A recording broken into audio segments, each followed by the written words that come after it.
अपने बच्चों को। ऐसी जिंदगी नहीं हो गई हमारे बच्चे की कि उनका अपना कमरा है, अपना लैपटॉप है, अपना इंटरनेट है, अपना मोबाइल है। एक कमरे में बंद रहना चाहता है आज का बच्चा। हम लोग वो थे कि बाहर भागना चाहते थे तो माँ बाप पकड़ के घर के अंदर लाते थे। आज का बच्चा बाहर नहीं जाना चाहता है, वह कमरे में बंद रहना चाहता है, अंदर से लॉक कर लेता है। उसकी ज़िंदगी उसका मोबाइल हो गई है, उसकी ज़िंदगी उसके इंटरनेट हो गया है, उसकी ज़िंदगी उसका लैपटॉप हो गया है। मान्यवर, आप सोचिए कि आपके बच्चों के व्यवहार में यह परिवर्तन आ रहा है या नहीं आ रहा है। मैं निकलता हूँ, देखता हूँ, पहले मोहल्ले में गाँव में गिल्ली डंडा खेला करते थे। पहले वह समय था, कोलाहल होता था, स्कूल से बच्चे आ जाते थे। आज शांत वातावरण है आपकी गलियों में। मैं औरंगाबाद में हूं ना, गलियों में बच्चे खेलते आज तक नहीं दिखे, लेकिन सारी रात कुत्ते भौंकते जरूर दिखाई दिया करते हैं। पूरी रात हमारा सोना हराम है, जीना हराम है, पूरी रात आवाज करते हैं। पहले बच्चों की चहचहाहट हुआ करती थी, कोहराम हुआ करता था, अब नहीं हुआ करता है। बदल गया माहौल हमारा, बदल गए हमारे सोच, बदल गई हमारे जीवन की शैली। कैसी जिंदगी जिया करते हैं मान्यवर। मैं आपसे निवेदन करना चाहता हूं। एक आदमी आया मेरे पास, महाराज बहुत दुखी हूं मैं। इनका किस बात का दुख है आपको? बोले मेरा बेटा, मैंने कभी नहीं सोचा था ऐसा जैसा मेरा बेटा निकल गया।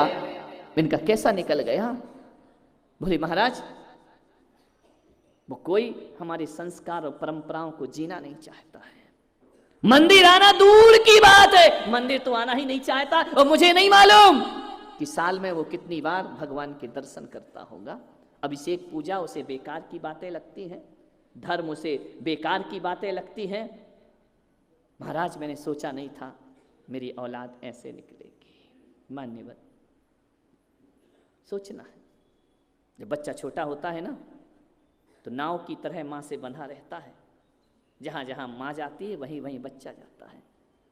जब बच्चा थोड़ा बड़ा होता है ना, तो नाव की तरह बनना नहीं चाहता है, उस नाव से रस्सी छुड़ाना चाहता है। ध्यान रखिए, बच्चा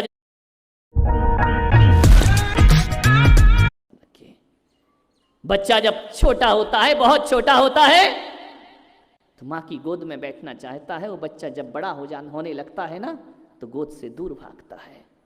बच्चा पहले उंगली पकड़ के चलता है, जब तक चलते नहीं बनता है।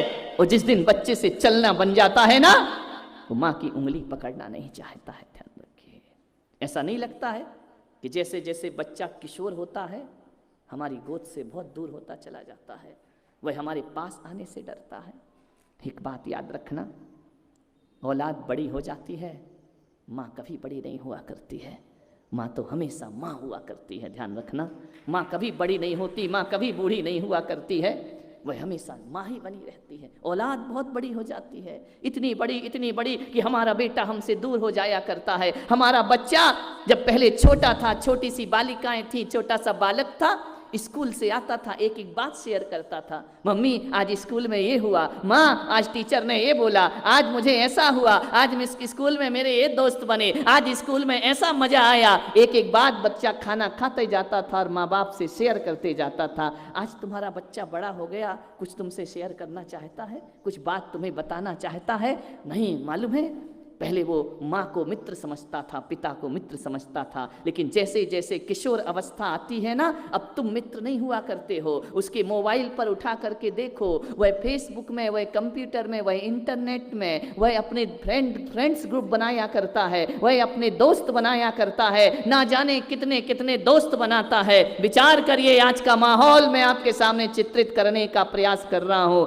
फ्रेंडशिप डे आता है, हजारों दोस्त फ्रेंड उसकी फेसबुक में बने हुए हैं। मान्यवर, इंस्टाग्राम में फ्रेंड्स बनाता है, व्हाट्सएप में फ्रेंड्स बनाता है। कभी ख्याल करना, उस फ्रेंड्स ग्रुप में तुम्हारा नाम नहीं है, माँ बाप का नाम नहीं है कि तुम हमारे मित्र हो। किसका नाम है? जिनको तुम जानते भी नहीं हो। ध्यान रखना, तुम्हारा कहीं स्थान नहीं है। जैसे जैसे बच्चा किशोर होता है, वह तुमसे अलग होने का प्रयास करता है। उसके फ्रेंड्स ग्रुप में तुम्हारा कहीं नाम का उल्लेख नहीं हुआ करता है। मान्यवर, वो तुमसे दूर रहकर फोन में बात करना चाहता है, वह तुम्हारे सामने बात नहीं करना चाहता है। वह चाहता है कि मेरे कमरे में मम्मी पापा का प्रवेश भी नहीं होना चाहिए। जब वह रात रात मोबाइल चलाता है, तुमसे छिप करके बात किया करता है, वह माँ बाप के सामने अपने दोस्तों से बात नहीं करना चाहता है। ऐसा लगता है कि हमारी औलाद हमसे दूर भाग रही है। धीरे धीरे ध्यान रखना, इतनी दूर जाती है, इतनी दूर कि फिर वह विदेश पढ़ने चला जाता है, वहीं उसकी शादी हो जाती है, वहीं विवाह हो जाता है। फिर तुम बेटे का ऐसे इंतजार करते हो जैसे साल में कभी बेटियां ससुराल से पीहर आया करती थी 4-6 दिन को रक्षाबंधन के पर्व पर, ऐसी औलाद तुम्हारे पास आती है। विचार करिए, जो कभी माँ की कोख से जुड़ा रहा बच्चा, माँ की छाती से जुड़ा रहा बच्चा, आज क्या स्थिति उसकी है, वह तुम्हारे पास नहीं आना चाहता है। तुम कोई सलाह दो तो कहता है मम्मी आप बिल्कुल प्लीज़ बिल्कुल डोंट गिव एडवाइस, मुझे देने की कोई ज़रूरत नहीं है। बच्चा आपसे इतना ही मतलब रखता है कि मेरे स्कूल की फीस कितनी है वो चुका दीजिए, मेरे कॉलेज की फीस कितनी है वह चुका दीजिए, और स्कूल कॉलेज में क्या फैसिलिटीज़ होती हैं वह मुझे दे दीजिए, बाकी मेरा तुमसे कोई रिश्ता नहीं है। ध्यान रखना, ज्यों ज्यों उम्र बढ़ती है, किशोर अवस्था आती है बच्चे की, क्यों करता है आखिर हमारे बच्चे ऐसा हमारे साथ, क्यों होता है हमारे जीवन में? एक बात याद रखना, जिंदगी में वो मोड़ जरूर आएगा, जिंदगी में वो मोड़ जरूर आएगा जब हमारा बच्चा खुद की दुनिया खुद बनाएगा। ध्यान रखना है, उसमें तुम शामिल नहीं होगे। ध्यान रखना, उसकी पत्नी होगी, उसके बच्चे होंगे, उसका परिवार होगा, तुम शामिल नहीं होगे उसमें। ध्यान रखिए मान्यवर, जिसे तुमने जिंदगी में शामिल किया वो जीते जी जिंदगी से तुम्हें आउट करने की तैयारी में लगा हुआ है। मान्यवर, आपसे निवेदन है, क्यों ऐसा क्यों हो रहा है? माहौल हमारे घरों का, ऐसा वातावरण का निर्माण क्यों हो रहा है हमारे घरों में? कहीं ना कहीं कुछ ना कुछ तो गड़बड़ है ना। मान्यवर, सोचना है, विचार करना है, आपको चिंतन करना है, आपको इस विषय में सोचना पड़ेगा। इस पीढ़ी को, इस पढ़ी लिखी पीढ़ी को हर कोई तुमसे दूर भागता है। बहू आती है ना, वह भी दूर भागने का प्रयास करती है, कोई तुम्हारे निकट नहीं आता। बताइए क्या दिक्कत है? और मालूम है, मैं आपसे बताता हूं कि 34 साल हो गए माता जी को देवलोक हुआ, समाधि हुई, तुम्हारे बच्चे तुमसे दूर भागना चाहते हैं और आज उनका वंश उनके पास आना चाहता है। हम पास आना चाहते, हम सोचते हैं कि काश वो आज भी जीवित होना चाहिए थी, आज भी हम उसके साथ होते तो जिंदगी कुछ ना कहीं की कहीं पहुंच गई होती। जरूर उनने जीवन में कुछ तो किया होगा, वरना 34 साल जिसको दुनिया छोड़े हो गई उसे उनके वंशज याद करें तो ऐसे ही कोई याद नहीं किया करता है। मान्यवर, जीवन में कुछ ना कुछ तो स्थापित करना पड़ता है। मैं अपनी जिंदगी में आपसे निवेदन करना चाहता हूँ, कहीं ना कहीं हम फिसल रहे हैं अपने संस्कारों में, कहीं ना कहीं हमारी जिंदगी, आज देखता हूं कि मम्मी अपना फ्यूचर बनाने में लगी है, पापा अपना करियर बनाने में लगे हैं, बच्चे के लिए हमारे पास वक्त नहीं हुआ करता है। सब अपना अपना सोचते, मेरी किटी पार्टी कैसी होना चाहिए, मम्मी अपने फ्रेंड सर्किल ग्रुप को बना रही है, पापा का अपना फ्रेंड सर्किल ग्रुप है, बच्चों का अपना हो गया है। ये घर है या धर्मशाला है तुम्हारा? ध्यान रखिए, लगता ही नहीं है।